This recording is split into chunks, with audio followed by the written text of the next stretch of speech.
J'aimerais vous parler de la ressource maman que j'utilise en psychologie, en séance, en accompagnement. Surtout, ça va peut-être intéresser les personnes qui se passent en force. Si vous allez beaucoup à la volonté, se mettre en mouvement, ça nécessite de la violence, un coup de fouet, vous serrez les dents. Peut-être que entendre un petit peu de ce que j'entends par la maman va vous faire du bien. La maman, c'est la ressource, c'est les systèmes de régulation émotionnelle et affective qui sont disponibles ou pas, ou très peu disponibles, qui permettent d'être vraiment à l'écoute de la vulnérabilité, à l'écoute de la fragilité, de la sensibilité, des signaux faibles, de l'affect, de comment je me sens émotionnellement, quelles sont mes sensations physiques. C'est une manière, et c'est pour moi une aptitude à être au moment présent par ce biais de... C'est une manière de se materner avec une certaine justesse. C'est de la présence et c'est de l'écoute et de l'acceptation. Si vous êtes capable de dire vraiment oui à toute votre vulnérabilité et à vous effondrer en dedans de vous-même avec amour, je vais appeler ça de la maman.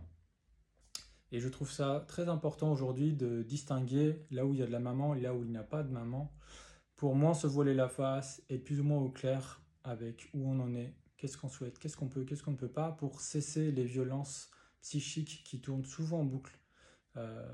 Chez moi, ça disparaît. Je ne pense pas que ça disparaîtra totalement un jour, mais en tout cas, quand on cesse de se juger en permanence et qu'on a de la maman envers soi-même, on peut se pardonner de se juger en permanence. Et ça n'a plus du tout la même teneur, ça n'a plus du tout les mêmes réactions aussi physiologiques, psychologiques, émotionnelles.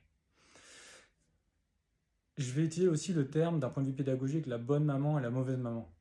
La bonne maman, c'est de soi à soi et ou envers les autres, qui va répondre aux besoins fondamentaux, qui est de créer un sentiment de sécurité, qui va être de l'ordre de l'affection, de l'amour, de la tendresse, utiliser son intuition, accepter de faire un constat, un état des lieux, même si on ne sait pas qu'est-ce qu'on va pouvoir en faire, de vraiment être avec ce qui est là. C'est une manière d'embrasser les choses en restant présent. Le sentiment de sécurité est extrêmement important pour construire et pour pouvoir aller dans le monde vers l'inconnu et faire face à l'incertitude et à l'instabilité. C'est pourquoi un bébé a surtout besoin de maman, même si le papa joue un rôle important. Là, je parle d'un ensemble de fonctions, de capacités émotionnelles, donc on peut décorréler avec la mère biologique. Et ce que j'appelais la mauvaise maman, c'est cette ressource et cette posture où il y a beaucoup de sacrifices, beaucoup de jeux psychologiques. Pour répondre à un besoin, on va passer par plein de chemins compliqués avec beaucoup de souffrance, de résistance. C'est pas mauvais ou c'est bien, j'essaye de décrire quelque chose pour qu'on puisse le voir clairement.